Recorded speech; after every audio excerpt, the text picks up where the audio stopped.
നമസ്കാരം. വെനസ്വേലയെ അമേരിക്ക കൊള്ളയടിച്ചത് എന്തിന്? മുസ്ലിം രാജ്യങ്ങളിൽ ഒളിഞ്ഞിരിക്കുന്ന നിധിയുണ്ട്, അത് നമ്മൾ കാണാതെ പോകരുത്. എന്താണ് ആ നിധി? വെനസ്വേലയെ അമേരിക്ക കൊള്ളയടിച്ചത് എന്തിനാണ്? ഇങ്ങനെ നിരവധി ചോദ്യങ്ങളുണ്ട്. സത്യത്തിൽ അധിനിവേശം എന്നതിനപ്പുറം അധിക്ഷേപിക്കുന്ന തരത്തിലേക്കുള്ള പ്രവർത്തനങ്ങളല്ലേ അമേരിക്ക നടത്തിയത് എന്ന് പലരും പലപ്പോഴും ചോദിക്കാറുണ്ട്. മഡൂറോയെ ഇങ്ങനെ എന്ത് കാര്യത്തിനാണെങ്കിലും എന്ത് കുറ്റത്തിനാണെങ്കിലും അദ്ദേഹത്തെ ഇങ്ങനെ പിടിച്ചടക്കപ്പെടുമ്പോൾ അതിൽ ലോക പോലീസിന്റെ റോള് ചെയ്യുവാൻ അമേരിക്കയ്ക്ക് എന്താണ് കാര്യം? അതൊക്കെ ഒരു വശത്ത് നിൽക്കുമ്പോഴും വെനിസ്വേലയിൽ എന്തുകൊണ്ടാണ് ഇത്തരത്തിലുള്ള സ്ഥിതിവിശേഷം ഉണ്ടായത് എന്നുള്ളത് പറയണമല്ലോ. ട്രംപിന്റെ കണ്ണുകൾ എന്ന് പറയപ്പെടുന്നത് മഡൂറോയിൽ മാത്രമായിരുന്നില്ല, പകരം ആ രാജ്യത്ത് നിന്ന് ലഭിക്കാവുന്ന നിധിയുണ്ട്, അതിലായിരുന്നു. നമുക്കറിയാം, കൂടുതലും മുസ്ലിം രാജ്യങ്ങളിൽ. എന്നാൽ ഒന്നാം നമ്പർ ആരാണ് എന്ന് ചോദിച്ചാൽ നമ്മൾ ചിലപ്പോൾ അത്ഭുതപ്പെട്ടു പോകുന്ന രാജ്യങ്ങളാണ്. ലോകത്തിലെ ഏറ്റവും വലിയ എണ്ണ ശേഖരമുള്ള 10 രാജ്യങ്ങളെക്കുറിച്ച് പറഞ്ഞാൽ ആ രാജ്യങ്ങൾ ഈ എണ്ണ എന്ന് പറയപ്പെടുന്ന നിധി പോലെയാണ് എന്നുള്ളതാണ്. ഇത് തന്നെയാണ് വെനിസ്വേലയിലുമുള്ളത്, ഇത് തന്നെയാണ് ബാക്കിയുള്ള അറബ് രാഷ്ട്രങ്ങളിലുമുള്ളത്. അങ്ങനെയുള്ള രാഷ്ട്രങ്ങളിൽ നിന്ന് എണ്ണ നിധിയായി മാറുന്ന ഒരു സ്ഥിതിവിശേഷത്തിൽ എങ്ങനെയാണ് അവരെയൊക്കെ തകർക്കാതിരിക്കുവാൻ കഴിയുക അമേരിക്കയെ പോലൊരു സാമ്രാജ്യത്വ ശക്തിക്ക്? ഭൂമിയുടെ ആഴങ്ങളിൽ ഒളിഞ്ഞിരിക്കുന്ന കറുത്ത സ്വർണം ലോകത്തിന്റെ ഗതി നിശ്ചയിക്കുന്നതും വൻ ശക്തികളെ മുട്ടുകുത്തിക്കുന്നതും യുദ്ധങ്ങൾക്കും അട്ടിമറികൾക്കും കാരണമാകുന്നതുമെല്ലാം ഈ ദ്രാവകമാണ് എന്നുള്ളതാണ്. വൻതോതിൽ എണ്ണ നിക്ഷേപമുള്ള രാജ്യങ്ങളെ നോക്കി ലോകം അസൂയപ്പെടുമ്പോൾ അവിടെ ഭൂരിഭാഗവും മുസ്ലിം രാജ്യങ്ങളാണ് എന്നുള്ള വസ്തുത ഭൗമരാഷ്ട്രീയത്തിലെ നിർണായക ഘടകമാണ്. പക്ഷേ ഏറ്റവും കൂടുതൽ എണ്ണശേഖരമുള്ള രാജ്യങ്ങളുടെ പട്ടിക പരിശോധിക്കുമ്പോൾ ഒന്നാം സ്ഥാനത്ത് നിൽക്കുന്നത് ഏത് രാജ്യമാണ് എന്നറിയുന്നത് നമ്മൾ ചിലപ്പോൾ അത്ഭുതപ്പെടുന്ന കാര്യമാണ്. ഗൾഫ് രാജ്യങ്ങളെയും മറികടന്ന് ആധിപത്യം ഉറപ്പിച്ച ആ രാജ്യം ഏതാണ്? എണ്ണ സമ്പന്നമായ ഈ രാജ്യങ്ങൾക്ക് മേൽ അമേരിക്കയുടെ ഉപരോധങ്ങൾ വിനയാകുന്നത് എങ്ങനെയാണ്? ആഗോള എണ്ണ വിപണിയെ വിറപ്പിക്കുന്ന ആ 10 കരുത്തരുടെ വിശേഷങ്ങൾ എന്ന് പറയപ്പെടുന്നത് നമ്മൾ മനസ്സിലാക്കേണ്ട കാര്യങ്ങളാണ്. ലോകത്തിലെ ഏറ്റവും വലിയ എണ്ണ ശേഖരം ഏതെങ്കിലും ഗൾഫ് രാജ്യത്താണ് എന്ന് നിങ്ങൾ കരുതിയെങ്കിൽ തെറ്റി. സാക്ഷാൽ വെനിസ്വേലയിലാണ് ലോകത്തെ വിറപ്പിക്കുന്ന ആ വലിയ നിധി ഒളിഞ്ഞിരിക്കുന്നത്. ഇപ്പോൾ നിങ്ങൾക്ക് കാര്യം മനസ്സിലായി കാണുമല്ലോ, എന്തുകൊണ്ടാണ് അമേരിക്കൻ പ്രസിഡന്റ് ഡൊണാൾഡ് ട്രംപ് വെനിസ്വേലയിലെ മഡൂറോയെ ഇത്രത്തോളം ആ രാജ്യത്ത് നിന്ന് തന്നെ പടിയിറക്കി വിടാൻ കാരണമെന്ന് മനസ്സിലായോ? അദ്ദേഹത്തെ ഈ പിടിക്കപ്പെടാൻ കാരണം എന്താണെന്ന് മനസ്സിലായോ? അല്ലെങ്കിൽ വെനിസ്വേലയെ പിടിച്ചടക്കാൻ കാരണം എന്താണെന്ന് മനസ്സിലായോ? അപ്പോൾ ലോകത്തിലെ ഏറ്റവും വലിയ നിധി ഒളിഞ്ഞിരിക്കുന്ന രാജ്യം വെനിസ്വേലയാണ്. ഏകദേശം 303 ബില്യൺ ബാരൽ ഓർനാക്കോ ബെൽറ്റിൽ നിന്നുള്ള ഈ അധിക ഭാരമുള്ള ക്രൂഡ് ഓയിൽ വേർതിരിച്ചെടുക്കുവാൻ പ്രയാസകരവും ചെലവേറിയതുമാണ് എന്നത് മറ്റൊരു സത്യമാണ്. പക്ഷെ ഈ നിധിക്ക് മേൽ അമേരിക്കൻ ഉപരോധങ്ങളും മോശം അടിസ്ഥാന സൗകര്യങ്ങളും നിക്ഷേപത്തിന്റെ അഭാവവും നിഴൽ വീഴ്ത്തുന്നു എന്നുള്ളത് യാഥാർത്ഥ്യമാണ്. അതുകൊണ്ട് തന്നെ ഉൽപാദനം പ്രതിദിനം ഏകദേശം 2.5 ദശലക്ഷം ബാരലായി പരിമിതപ്പെടുത്തിയിരിക്കുകയാണ്.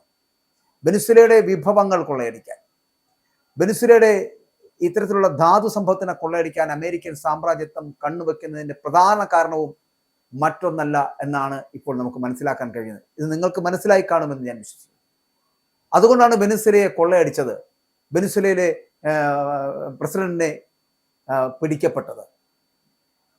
പട്ടികയിൽ 2ാം സ്ഥാനത്ത് സൗദി അറേബ്യയാണ്. 267 മുതൽ 269 ബില്യൺ ബാരൽ തെളിയിക്കപ്പെട്ട എണ്ണ ശേഖരമാണ് ഈ മണൽക്കാടിന്റെ കരുത്തെന്ന് പറയുന്നത്. ഉയർന്ന നിലവാരമുള്ള ലൈറ്റ് ക്രൂഡിന് പേരുകെട്ട സൗദി ഒപെക്കിനെ നയിച്ചുകൊണ്ട് ആഗോള വില നിയന്ത്രിക്കാൻ ശേഷിയുള്ള കരുത്തരായിട്ട് ഇന്നും തുടരുന്നു എന്നുള്ളത് യാഥാർത്ഥ്യമല്ലേ? പ്രതിദിനം 10 മുതൽ 12 ദശലക്ഷം ബാരൽ ഉൽപാദന ശേഷിയുള്ള ഇവർ ലോകത്തിലെ ഏറ്റവും ശക്തമായിട്ടുള്ള വിതരണക്കാരാണ്. 3ാം സ്ഥാനത്തുള്ള ഇറാനിൽ ഏകദേശം 209 ബില്യൺ ബാരൽ ശേഖരമുണ്ട് എന്നുള്ളതാണ്. നല്ല ഗുണനിലവാരമുള്ള എണ്ണയാണ് എങ്കിലും അമേരിക്കൻ ഉപരോധങ്ങളും രാഷ്ട്രീയ അപകട സാധ്യതകളും ഇറാന്റെ പൂർണ്ണശേഷി പുറത്തെടുക്കുന്നതിൽ തടസ്സമാകുന്നു. ഇപ്പോൾ അമേരിക്കയുടെ കണ്ണ് ഇറാനിൽ പതിഞ്ഞിരിക്കുന്നതും എന്തുകൊണ്ടാണെന്ന് മനസ്സിലായല്ലോ. ആയത്തുള്ള ഖമേനി അടക്കം പിടിച്ചുകെട്ടുവാനുള്ള തന്ത്രങ്ങൾ ട്രംപ് മെനയുന്നത് എന്തിനാണെന്ന് മനസ്സിലാകുന്നുണ്ടോ? പൂർണ്ണമായിട്ടും എണ്ണ ഉൽപാദനമുള്ള രാഷ്ട്രങ്ങളെ പിടിച്ചടക്കുക എന്നുള്ള ലക്ഷ്യത്തോടു കൂടിയാണ്. റഷ്യയോട് ഏറ്റുമുട്ടാൻ കഴിയില്ല, അതുകൊണ്ടാണ് ബാക്കിയുള്ള രാഷ്ട്രങ്ങളോട് നിൽക്കുന്നത്. കാനഡയും ഇറാഖും റഷ്യയും ഈ പട്ടികയിൽ, ഞാൻ ഈ പറയുന്ന പട്ടികയിൽ പിന്നാലുണ്ട്. ആൽബർട്ടയിലെ എണ്ണ മണലുകളിൽ 163 മുതൽ 170 ബില്യൺ ബാരൽ വരെ ശേഖരമുള്ള കാനഡ അമേരിക്കയുടെ പ്രധാന വിതരണക്കാരനാണ്.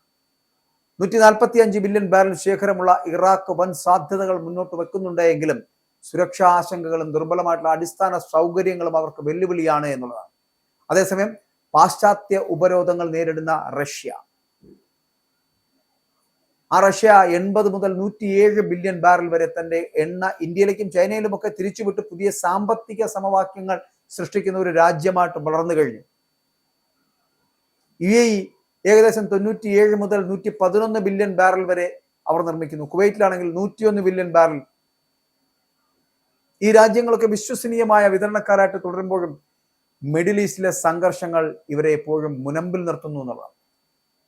അപ്പോൾ എണ്ണ ഉൽപാദകരായിട്ടുള്ള ഈ രാജ്യങ്ങളൊക്കെ അവർക്ക് കുറച്ചുകൂടി അടിസ്ഥാന സൗകര്യ വികസനങ്ങളൊക്കെ ഉണ്ടാക്കിയെടുത്ത് മുന്നോട്ട് പോകാൻ കഴിയും. പക്ഷെ അവിടെ ഈ മിഡിൽ ഈസ്റ്റിൽ സംഘർഷങ്ങൾ എപ്പോഴും ഇവരെ എങ്ങനെ ഒരു മുനമ്പിൽ കൊണ്ട് നിർത്തുന്നു എന്നുള്ള യാഥാർത്ഥ്യത്തിലേക്ക് നമ്മളെ തെളിയിക്കുന്നു.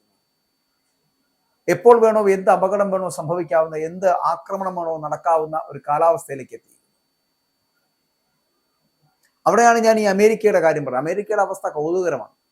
താരതമ്യേന ചെറിയ ഒരു ശേഖരമാണ് അമേരിക്കയ്ക്കുള്ളത്. അതായത് 45 മുതൽ 69 ബില്യൺ ബാരൽ മാത്രമേ അമേരിക്കയ്ക്കുള്ളൂവെങ്കിലും ഷെയിൽ എണ്ണയുടെ കുതിച്ചുചാട്ടം അവരെ ലോകത്തിലെ ഏറ്റവും വലിയ ഉൽപാദകരാക്കി മാറ്റിയിരിക്കുന്നു എന്നതാണ്.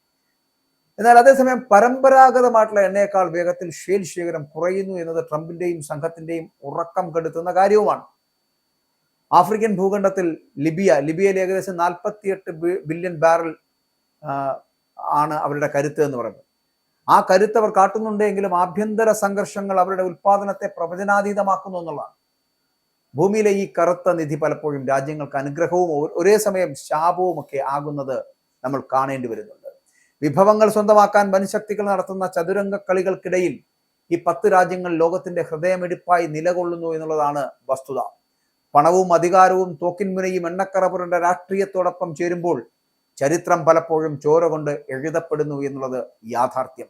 ഉപരോധങ്ങൾ കൊണ്ടും ഭീഷണി കൊണ്ടും ഈ രാജ്യങ്ങളെ തളയ്ക്കാൻ ശ്രമിക്കുന്നവർ അറിയുക, ലോകത്തിന്റെ ഇന്ധന ചക്രം തിരിയുന്നത് ഈ മണ്ണുകളിൽ നിന്നാണ് എന്നുള്ള യാഥാർത്ഥ്യം. അതുകൊണ്ട് തന്നെയാണ് ഞാൻ ആദ്യം പറഞ്ഞത്, ഈ 10 മുസ്ലിം രാജ്യങ്ങൾ നമ്മൾ ശ്രദ്ധിക്കപ്പെടേണ്ട രാജ്യങ്ങളാണ് എന്നതാണ്. കൂടുതലും മുസ്ലിം രാജ്യങ്ങളിൽ ആ രാജ്യങ്ങളിലാണ് ഏറ്റവും കൂടുതൽ എണ്ണ ഉൽപാദനം നടക്കുന്നത് എന്ന് പറയപ്പെടുമ്പോഴും 1-ാം നമ്പർ എന്ന് പറയപ്പെടുന്നത് വെനിസ്വേലയാണ് എന്നുള്ള യാഥാർത്ഥ്യം നമ്മൾ തിരിച്ചറിഞ്ഞാൽ അമേരിക്കയുടെ ഈ സാമ്രാജ്യത്വ അധിനിവേശത്തിന്റെ കാരണം എന്താണ് എന്ന് ഇനി നമ്മൾ മറ്റൊന്നും ചികഞ്ഞു പോകേണ്ടി വരില്ല എന്നുള്ളതാണ് വസ്തുത.